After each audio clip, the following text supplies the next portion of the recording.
Honorable Birahwa, but I haven't come in, Chief.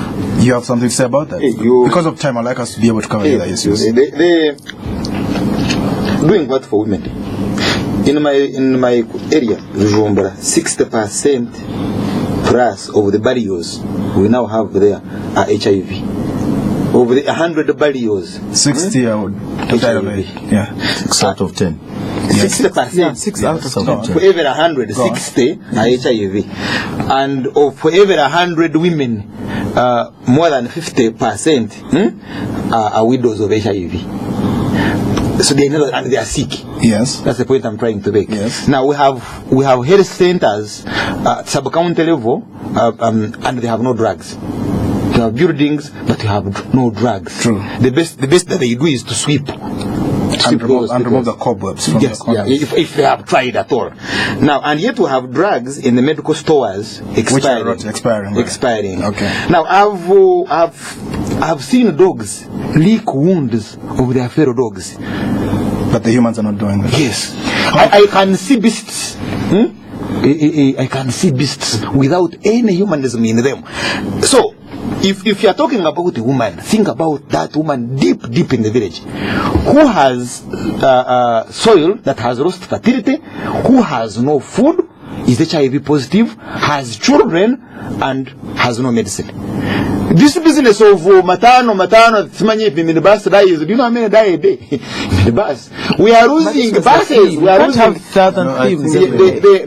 It is, and in any case, this thing was it's just to have headlines and then be seen to be good. The women in the villages, it's a disaster. All right, it's a disaster. Okay. I would request that possibly next time we have a more detailed, with a lot of statistics. What if they can have figures in Usoga? What I know, if you can have figures, maternal health, what is happening with maternal health is a real problem, and I think it's important that the resources are put towards it. Okay. But minister can come here with better data.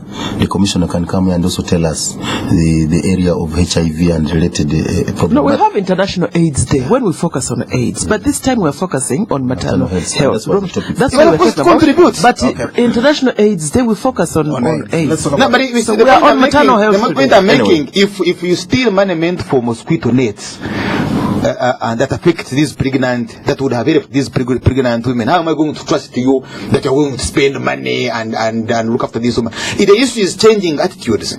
Either we pray for these people and they perish as quickly as possible. The people stealing the money. Yes.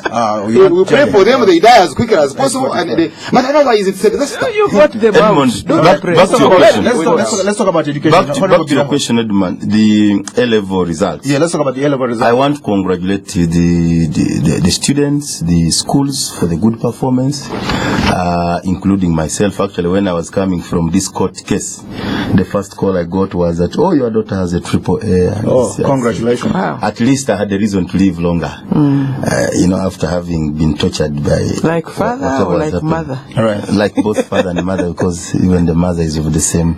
What would you expect? Now, the daughter of a member of parliament.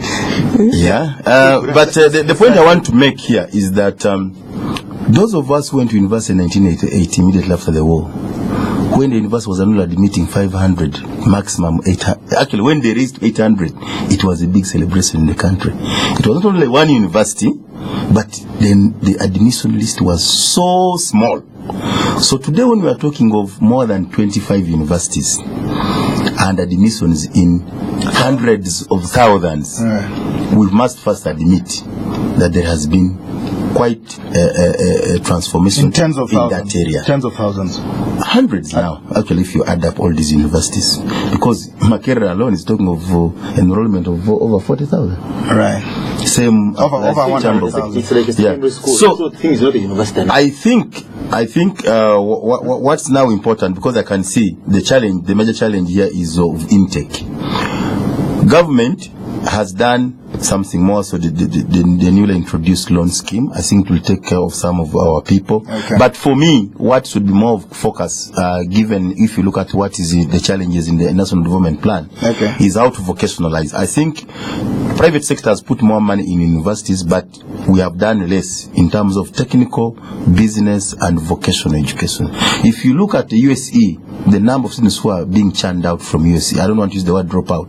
We need to put in place a system which takes care of this bigger number. Right. The ones who have passed A level, good, but we need to do more technical, more business, more entrepreneurial and vocational related, so that even if they have certificates and diplomas, they would fit in the world much more relevantly than just having a degree with a necktie and you go and ask your mother for a shoe when you're job seeking.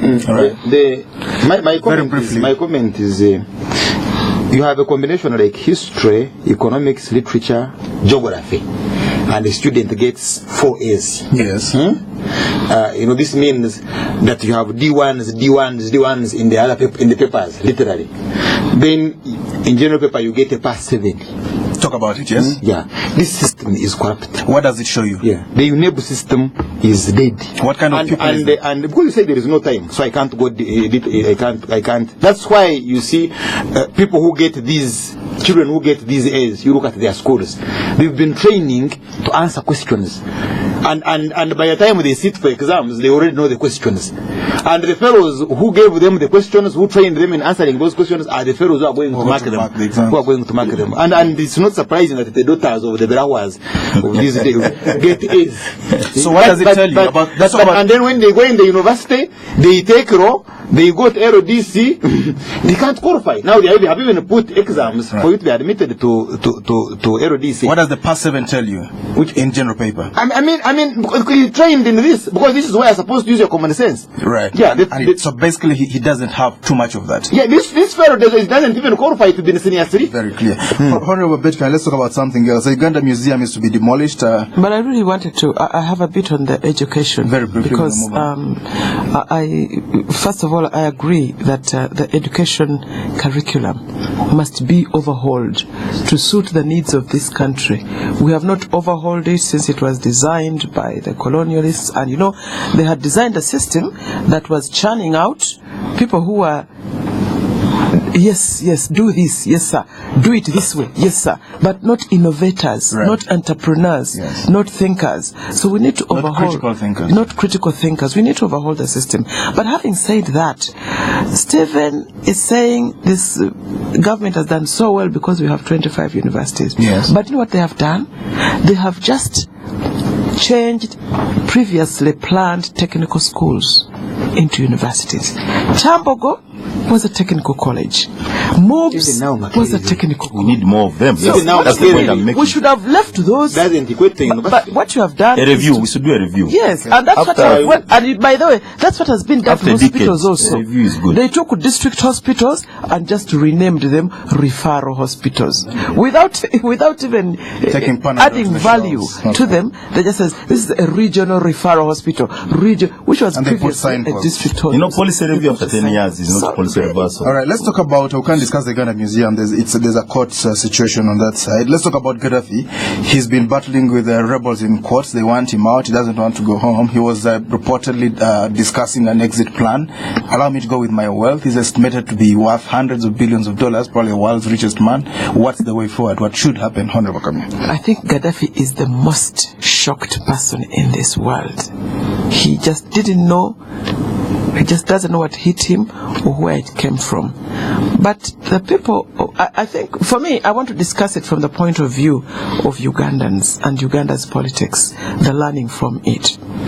The politicians have been so focused on good roads and good hospitals and schools and what, the material things. Yes. And I've been arguing all along that politics of roads and hospitals, those are basic needs. But on the hierarchy of basic needs, there are hierarchy of needs. Human liberties. There are other needs, like human liberties. Right. But Uganda's politics has been dwarfed, really, to roads and hospitals. I will give you roads. So I think the Gaddafi thing is a good learning. The point you're making is that in Libya, it's a welfare state. They give them blocks of flats. They give them everything, for them. But they are not happy. But they're not happy, even though they have all the basic necessities. Even when they have everything, they're not happy, because politics is more than just the basic material things. And I even hear politicians here arguing, all people need is service delivery. Right. All people need is good roads and good hospitals. People need much more than that. People need ownership. People need self-actualization. People need identity. No, It's a whole list of needs that goes beyond the basic, which can be provided, by the way, with one oil field from Buliisa can provide all those things. But if the space is not opened up for people to exploit their potentials, then we'll still have a problem. And Honorable, you made a statement. You say that Gaddafi must be one of the most shocked people. Of course, when you live in power for 40 years, you get encased. You can't think like the people in the street. Absolutely. We saw it with Queen Antoinette. But Gaddafi, when he was interviewed, when he gave a first interview to two channels, the British Broadcasting Corporation and ABC of the US, he said, "My people love me." He actually spoke in English, took the trouble. "My people love me," and then he began to bomb them shortly thereafter. You see, I'm happy about too. He said, all the people of but they are fighting. Honorable He has a group that is fighting for him. He said all of them love him, including I'm happy about that situation. What has exposed the hypocrisy of the West, France, Britain, and America. What is lacking is the power to punish them. To punish the West. Yeah, their hypocrisy has been exposed, and it's because Africans can't unite. Would have found them in Libya and fought them if they intervened. Fought who? Those people. If they intervene. I'm trying to place you. I'm asking whether you're Franz Fanon. I mean, the line you're taking. What exactly are you trying to say? The problem of Gaddafi is not the most extreme in Africa. At least for him, he gives them roads, he gives them welfare. But you have even other dictators who give them zero. Nothing. Talk to us about dictators. Which ones are you talking about? Fidel Castro was in power 49 years. He gave it to his brother. I know. There are no riots in the streets or anywhere. You don't belong to the category of these A's I've been talking about. I wouldn't. Come again? You don't belong to the category of these A's I've just been talking about. What explain? You are not the son of Mukitale. But I came from the point I'm trying to make is, yesterday they were in praise of Gaddafi. Yes. The other day, Gaddafi was the axis of evil. Yes. Then yesterday they were in praise of Gaddafi. Yes. Now today they say he's a very but that's what the West has been doing. They've been backing and that's why I don't want even to listen to their media. But we've always known that their interests are that's why I don't want interest. That's why I don't want even to listen to their media, because I don't believe in them.